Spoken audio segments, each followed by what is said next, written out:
ঈদের নিমন্ত্রণে শ্বশুরবাড়ি গেলেন জামাই, তারপরে মারধরের অভিযোগ। স্ত্রী ও শ্বশুরবাড়ির বিরুদ্ধে থানায় দ্বারস্থ আলেক হোসেন।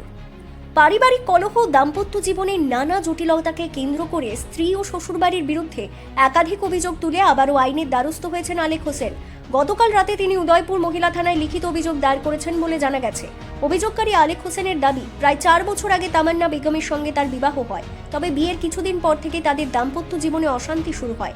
আলেক হোসেনের অভিযোগ, তার স্ত্রীর সঙ্গে অন্য এক যুবকের ঘনিষ্ঠ সম্পর্ক রয়েছে, জানিয়ে দীর্ঘদিন ধরেই পারিবারিক বিরোধ চলছিল। তিনি আরও জানান, কয়েক মাস আগে তার শাশুড়ি পৌরনী বিবি কাউকে কিছু না জানিয়ে তার স্ত্রীকে নিজ বাড়িতে নিয়ে যান। এরপর থেকে বিষয়টি নিয়ে উভয় পরিবারের মধ্যে দূরত্ব আরও বেড়ে যায়। আলেক হোসেনের দাবি, সম্প্রতি ঈদের দিন তিনি উদয়পুর রেল স্টেশন এলাকায় তার স্ত্রীকে এক অজ্ঞাত পরিচয় পুরুষের সঙ্গে ঘুরতে দেখেন। বিষয়টি নিয়ে শ্বশুর তকদির মিয়ার সঙ্গে কথা বলতে গেলে তাকে শারীরিকভাবে হেনস্থা ও মারধর করা হয় বলে অভিযোগ করেন তিনি। স্থানীয় বাসিন্দাদের হস্তক্ষেপে তিনি রক্ষা পান বলেও দাবি করেছেন। ঘটনার পরিপ্রেক্ষিতে তিনি উদয়পুর মহিলা থানায় শ্বশুর তকদির মিয়ার বিরুদ্ধে লিখিত অভিযোগ দায়ের করেছেন। একই সঙ্গে ঘটনার নিরপেক্ষ তদন্ত ও প্রয়োজনীয় আইনি ব্যবস্থা গ্রহণের দাবি জানিয়েছেন। Bureau report, Tripura TV. মানে এই আজকে আমার বউ লইয়া গেছে যে 10 মাস আমার শাশুড়ি লইয়া যাওয়ার পরে ইও না কইয়া লইয়া গেছে, আমার ঘরে মনে করেন টাকা পয়সা আছিল, স্বর্ণ আছিল, এটিও লইয়া গেছে গা। লইয়া যাওয়ানোর পরে আমি কই সবসময় যাতে এমনি করে আবার আয়া করবো। মা আমার শাশুড়ির ফোন করলে ভাত খাওয়াইতাম না, এই আমার গালগালা করে। আমি ফোন করলে আমার পিছা দিয়া ফিরবো, জোতা দিয়া ফিরবো, মহারানী দেখলে ফিসা দিয়া ফিরবো। এক গ্লাস জলের লাগে খাইতাম গেল আমারে জুতা দিয়া ফিরটা মোর চামড়া উড়াই লেব, এমন ভাবে ইয়া করে। এরপরে আমার আত্মীয় স্বজনের ফাটাইলাম, আইয়া না।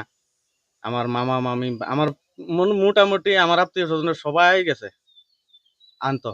এরপরে কইছে আমারে ফাটাইতাম, আমি যাইতাম, আমি যাইলে আমার বউ আমারে দিয়া দিব।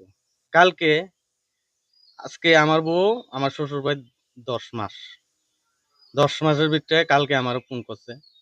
কালকে ফোন করে কয়, আমার শাশুড়ি, তোমার বউ, তুমি তো ঈদের সময় আইছো না, আইও আজকে ঈদের নিমন্ত্রণ খেয়ে যাও, তোমার বউরও লইয়া যাও। তাই আমি গেলাম, আমি একলাই গেছি।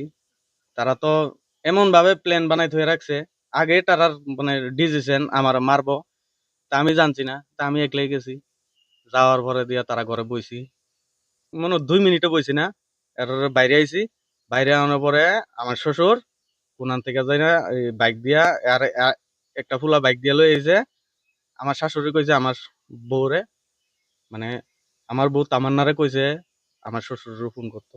ফোন করছে, ফোন করানোর পরে বাইক দিয়ে আইছে। আইয়া সারে আমি ঘর থেকে বাইরেছি, বাইরেতে দেরি বেড়ার গছা ভাঙ্গা আমারে আছে না এই ফিটা শুরু লাগাইছে আমার শ্বশুরে। আমার শ্বশুরের পিছিয়ে এনে আরো মহিলা আছিল, তারা ইন টোটাল 5 জনই না 6 জন জানি আছিল। তার নাম কি জানেন? তারার নাম আমি থানাত অ্যাপ্লিকেশন করছি। হ্যাঁ, আমি থানাত কেস করছি। নামটা কি তাদের নাম, যারা যারা হ্যাঁ, আপনার মারছে? তারার নাম তো মনে এখন তো মানে আপনি আত্মীয় স্বজনের মধ্যে পড়ে তারা? তারা আত্মীয় স্বজনের মধ্যে আমি গেছি, আরে সবাই আয়া বসছে লগে লগে। তারা আগে মানে যাইয়া দেখছি তারা রেডি বইয়া রয়েছে, শুধু আমার শ্বশুর ছিল না বাড়িতে। আমার শ্বশুরের ফোন করে আনছে, আনানোর পরে দিয়া আমার শ্বশুর আগে হামলা করছে, পরে দিয়া তারা আমার হামলা করছে। আমি একলাই গেছি এখানে। আপনি কি জিনিসটা হুম, এই থানা জানাইছেন? থানা আমি এবার অনেক চিল্লাইছি। আমারও তো এই লাতি ঘুষি মানে যেমনে ফাঁসছে অত্যাচার করছে আমারে। অত্যাচার করানোর পরে আমি চিল্লাইছি, চিল্লানে এই হীরাপুর মানুষে, গ্রামের মানুষ আইছে, আওয়ার পরে দিয়া আমারে বাঁচাইছে। বাঁচার পরে দিয়া মনে করেন আমারে ডাইরেক্ট কইতাছে আমারে কাটটা বস্তা ঢুকাইয়া নদীত ফালাইয়া দিব। তারার প্রশ্ন ইডে আমার মারতাছে আর কইতাছে ডাল ডাল হইয়া কাটটা বস্তা ঢুকাই। দাওয়ার কথা কে কইছে? আমার শ্বশুরে, শ্বশুর? হ্যাঁ আমার শ্বশুর তকদির মিয়া কইছে ডাইরেক্ট তারা কাটতে এলামো, তারা আর রাখতাম না, কাটটা নদীতে বাসায় দিম বস্তা থুরাইয়া। আচ্ছা, আপনি কি থানার মধ্যে কি জিনিসটা জানাইছেন? হ্যাঁ আমি জানাইছি। আমি কি কইছে তারা? আমি ডাইরেক্ট এন থেকে আমার হীরাপুরের মানুষ বাঁচাইছে। আমি নাম জানি না, চেহারা দেখলে চেহারা চিনমু। এবার চিল্লাচিল্লি করানোর পরে অনেক মানুষ হয়েছে না, অনেক মানুষ আওয়ানোর পরে তারা সহায়তা আমি বাঁচছি। বাঁচানোর পরে আমারা আনছে রাস্তা তাই না। এবার আমি আত্মীয় স্বজনের কাছে ফোন করছি, ফোন করে আমি টেপানিয়া হসপিটাল গেছি। টেপানিয়া হসপিটাল যাওয়ানোর পরে এক্সেল করাইছি, করাইয়া আমি উদয়পুর আরকেপুর থানাত গেছি।